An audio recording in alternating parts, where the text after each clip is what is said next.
Во знаменование победоносного завершения Великой Отечественной войны советского народа установить, что 9 мая является днем всенародного торжества, праздником Победы. Войналан герои и участники елыш память отир виджены не только тедвылын, но и чукартаны информация на елыш не быггезы, сайтезы. Быд муниципальный округ ке Россия Асмоза.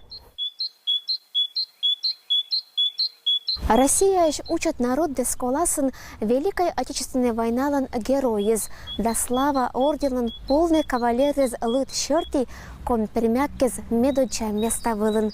Ныне мезан почетыт сачны, кудым кариш мемориальный комплекс вылын. Кудым кариш отир, кадна муниса война выла и эз берта ныла нимез эмаш энапывез вылын. И чомплитаез эмаш быд районын.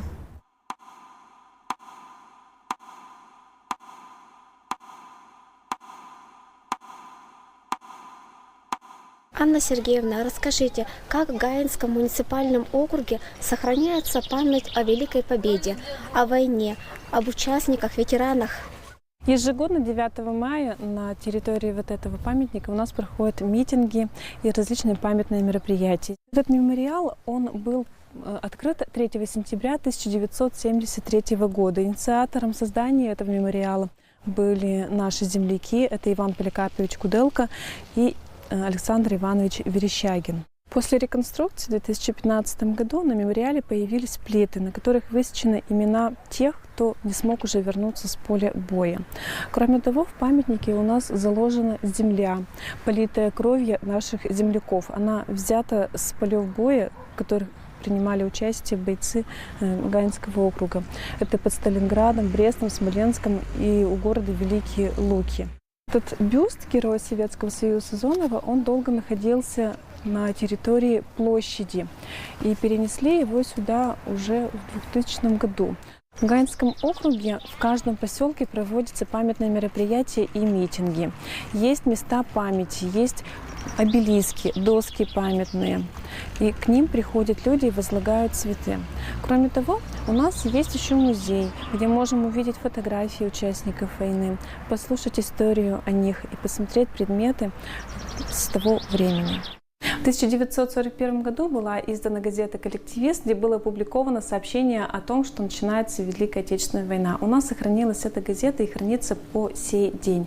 И человек может прийти и посмотреть ее. Более 3000 человек с Гаинского района отправились на фронт. Они шли до Качевского военкомата на подводах, кто-то пешком. Среди них был Бормутов Иван Михайлович. В нашем районе это единственный участник Уральского добровольческого танкового корпуса. Он прошел весь путь вместе с танковой бригадой от Орла до Праги и встретил там победу. Есть у нас и свой герой Советского Союза, единственный тоже в нашем районе, это Сазонов Александр Яковлевич. Он родился в деревне Чижегово. Но воевать ему суждено было совсем немного. Он был тяжело ранен и погиб в госпитале на Украине около города Ямполь. Многие участники войны за свою смелость, самоотверженность были награждены медалями и орденами. С ними мы можем познакомиться также в нашей экспозиции. Здесь также у нас представлены фотографии участников войны. Многие из них погибли прямо на поле боя, но некоторым удалось вернуться живых. На данный момент у нас в живых нет ни одного участника войны.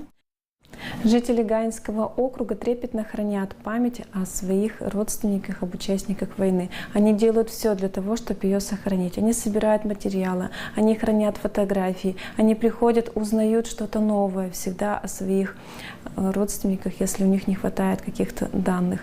В Гаинском музее хранятся книги памяти не только Пермской области, но и Кумприматского округа. Расскажите о книге памяти Гаинского района. Хранится в нашем музее их достаточно много по всему Коми-округу. И в одной из них есть раздел, посвященный Гаинскому району. Здесь мы видим фамилии тех, кто не смог уже вернуться с этой жестокой войны. Либо пропали без вести, либо были убиты, и указано, где они были похоронены. Многие родственники уже съездили к тем местам, где у них похоронены отцы, деды, прадеды. Но узнали о том, где он погиб, многие вот как раз благодаря этой книге памяти, где похоронен.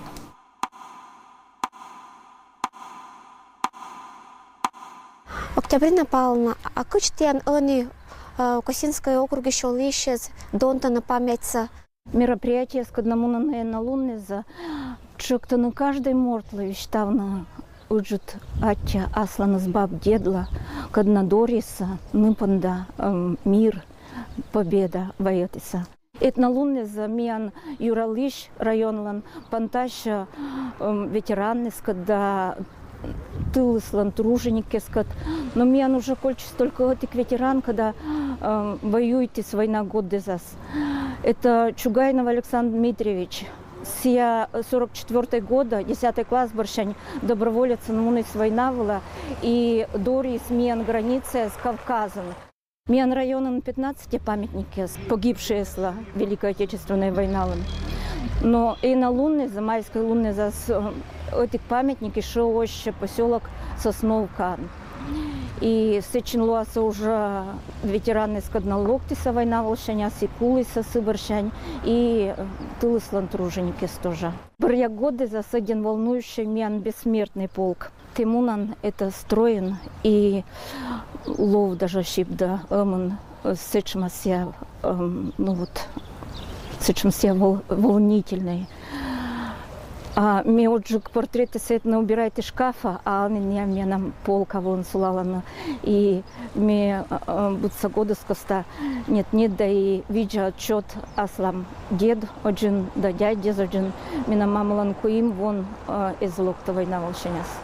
Мне думаю, что челядь тоже пондаса помнить это лишь, потому что он и мама не знал, не боятся, не это память дана, и не это памяти сколько сменкат пыркиш. Это миан памятник, миан кочевчила, это ниммез мылан, когда муниса на фронт и залогта. Надежда Михайловна, виштаща мянла, пожалуйста, к читалуня лунке же сохраняется память о Великой Отечественной войне в Качевском муниципальном округе. Качевский район, значит, в годы войны на фронт муниса около 4000 жителей. Это и волыса, и женщины, и мужчины. А вернулись с фронта только джинес примерно. Ну, точной цифры я забыл, но около 2000 только вернулись. Память вся в сердце каждого живущего здесь. Памятники с керамось 8 населенных пунктов.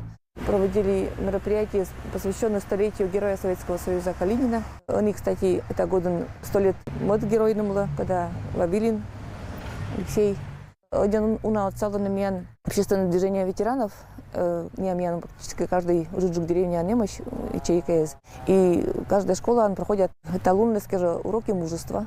Уна керча организациями культуры, это музей, библиотеки, архив. Миян Качевский архив один активно в этом вопросе ужала, но он каждый праздник на Кирана Кшемка выставка. У вас, я заметила, очень интересный бейджик. Это в честь чего? Это бессмертный полк. Решили мы в таком формате провести его, потому что не будет шествия, а как это сотрудники наши просто делают бейджики, носят со своим прадедушкой, дедушкой, если есть. Для читателей у нас предоставляется бесплатно георгиевская ленточка. Ближе к сердцу. Спасибо. Я помню, я горжусь. Можно мне тоже?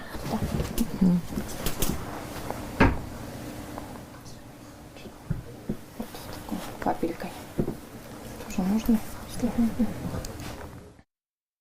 В 2010 года миян библиотека нам леджиса вот эта книга, все, что они победили, вернулись домой. Вылез тоже в рамках Милан проекта. И меня все выпустили, и в издании книги участвовала Динуна Отир, ветеранец, труженики тыла, учителя, советы ветеранов, администрации сельских поселений. Неяктиса будес информация о ветеранности, когда учалися улица Миян районом, и по алфавитному, как говорится, принципу, в алфавитном порядке о каждом ветеране можно отдельную информацию. Кило нам еще фотография есть. Книга один пригодится Миян. Будес можно отдельно благодаря интернету, благодаря порталам разным. И главное, чтобы было исполнено желание эту память сохранить.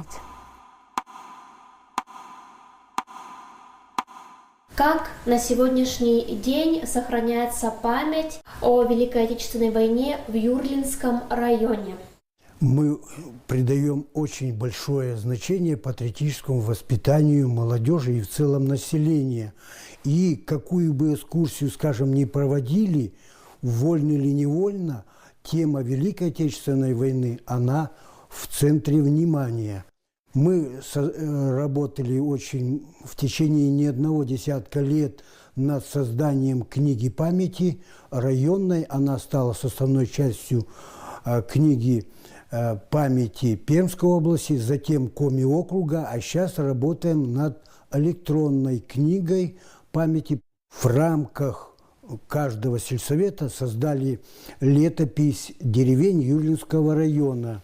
Вот эти книги Вячинский, Дубровский, Петраковский, Зулинский, Титовский, Юмский, Пажинский, Сюрольский и Чужинский. А сейчас в печати находится книга 9-я Елокский сельсовет, и работаем каждый день над книгой, последней завершающей из летописи. Это Юрлинский сельсовет. В книге глава, посвященная в годы Великой Отечественной, она даже сама открылась. Вот. Здесь сведения, как встретили первый день войны, вот эти митинги и так далее, кто писал заявление добровольцами взять на фронт, и сведения, как и в годы войны сражались, и как труженики тыла здесь, находясь за линией фронта, работали и помогали фронту. Из Юрлинского района в годы Великой Отечественной войны ушло на фронт 4500 юрлинцев. Вот, а вернулись всего лишь где-то около 1000 человек. А здесь памятник, он поставлен участникам Великой Отечественной войны, и на мраморных плитах 380 фамилий юрлинцев, не вернувшихся с войны. А здесь же аллея славы самым прославленным героем Великой Отечественной войны. На стенде здесь Полин Иван Филиппович. И он награжден был 2 боевыми орденами. Он умер, а спустя 53 года пришла награда орден Александра Невского. Конин Александр Яковлевич, участник парада Победы. Вот, Осьмушин Николай Александрович, тоже участник парада Победы. Они оба выпускники Юрлинской средней школы. А так много героев у нас, поэтому обо всех не расскажешь. Валентина Геннадьевна, расскажите, как в Юсвинском районе сохраняется память о Великой Отечественной войне? Мы с вами находимся на площади Славы села. Здесь располагаются памятники участникам Великой Отечественной войны. Также на площади Славы находится мемориальная стена, где занесены участники Великой Отечественной войны, не вернувшиеся с полей сражений. Посмотрите, сколько здесь перечислено, мы видим имен. Но это еще не все. Работая над электронной книгой памяти, мы занесли еще более 300 имен, которые не вошли даже в печатную книгу памяти Коми-Пермяцкого округа. Нужно сказать, что с Юсинского района на фронт были призваны 6500 человек. И 2 1900 остались там на полях сражений. И вот как бы таким своеобразным памятником является электронная книга памяти, которую мы создали в Юстинской центральной библиотеке, создаем с 2006 года. Она у нас состоит из 5 частей. Первая часть – это «Не вернулись из боя». Вторая часть «Встретили победную весну», об участниках, умерших в послевоенный период. Третья часть у нас называется «Не спешите уходить, ветераны». И нужно сказать, если на 2007 год, когда мы проводили первые мероприятия, у нас было 72 участника, то в этом году у нас уже не осталось ни одного. Ветерана имеете в виду, да? Да, ни одного ветерана. Когда мы создавали электронную книгу памяти, мы решили, значит, информацию собрать не только об участниках Великой Отечественной войны, но и о тружениках тыла. Поэтому 4-я часть нашей книги называется «В тылу, как на фронте». 5-я часть называется «Дети войны». Это, значит, люди с 32 по 45 годы. Мы решили, что эта информация должна быть доступна более, как сказать, широкой публике, да, пользователей, интернет-пользователям. И вот появился раздел как раз накануне 75-летия Победы, празднования Победы, появился раздел «Память». И вот когда мы открываем этот сайт, здесь в разделе «Память» мы видим список всех участников Великой Отечественной войны с Юстинского района, которые пока занесены на этот сайт. В каждой деревне есть своя книга памяти, есть свои герои этой деревни. А мы считаем, что участники войны, прошедшие вот это, они все герои. И на данное время у нас занесено более 4000 человек, уже имен участников Великой Отечественной войны. Валентина Геннадьевна, мы находимся возле памятных знаков героям Советского Союза. Расскажите про них, пожалуйста.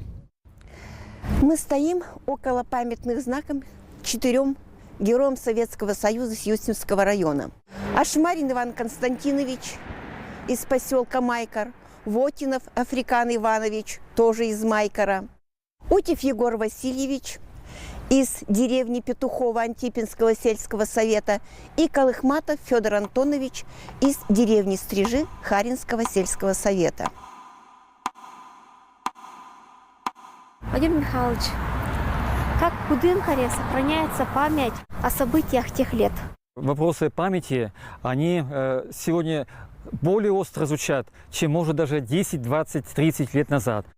Сегодня мы с вами отмечаем 78-ю годовщину Великой Победы. Я думаю, что лет через 10, через 20, значит, у нас еще одно поколение уйдет, значит, из жизни людей, которые уже относятся к так называемым детям войны. Считаю, что, значит, сегодня долг каждого жителя города Кудымкара, не только ветеранов, в том, значит, чтобы максимально черпать правду, получать информацию о тех событиях через какие источники? Во-первых, через наших еще живых бабушек, дедушек, которые на сегодняшний день, значит, по крупицам могут информацию, связанную, значит, с той великой эпохой, передавать нам. Аллея славы, парке Победы, которая ежегодно пополняется новыми именами, свидетельство о том, значит, что, значит, мы помним о них. Значит, и в День Победы приходим и, значит, возлагаем им цветы. Конечно, это память и о тех, кто приютил в Кудымкаре раненых бойцов, в госпиталях города Кудымкара, тех, кто стоял у станков, кто в тяжелейших условиях заготавливал так необходимую, значит, для нашей боевой техники древесину, кто кормил наших бойцов. И вот я коснусь брошюры, которая вышла на днях в свет, представляет воспоминания оставшегося в живых фронтовика города Кудымкара Александра Васильевича Туляева. Ему буквально через несколько месяцев исполнится 98 лет. Здесь сюда вошли, конечно, 43-45 год, когда он непосредственно принимал участие в Великой Отечественной войне. Хочу сегодня особо поклониться всем, кто ковал победу, кто воевал на фронте, кто представлял Комин-Пермякский округ с честью и достоинством, внеся тот самый решающий вклад, без которого эта великая победа не состоялась бы.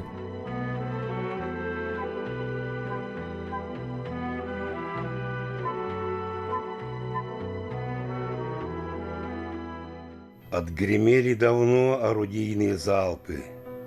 Только эхо войны все тревожно звучит. Сколько воинов смертью геройской упавших в безымянных могилах и братских лежит.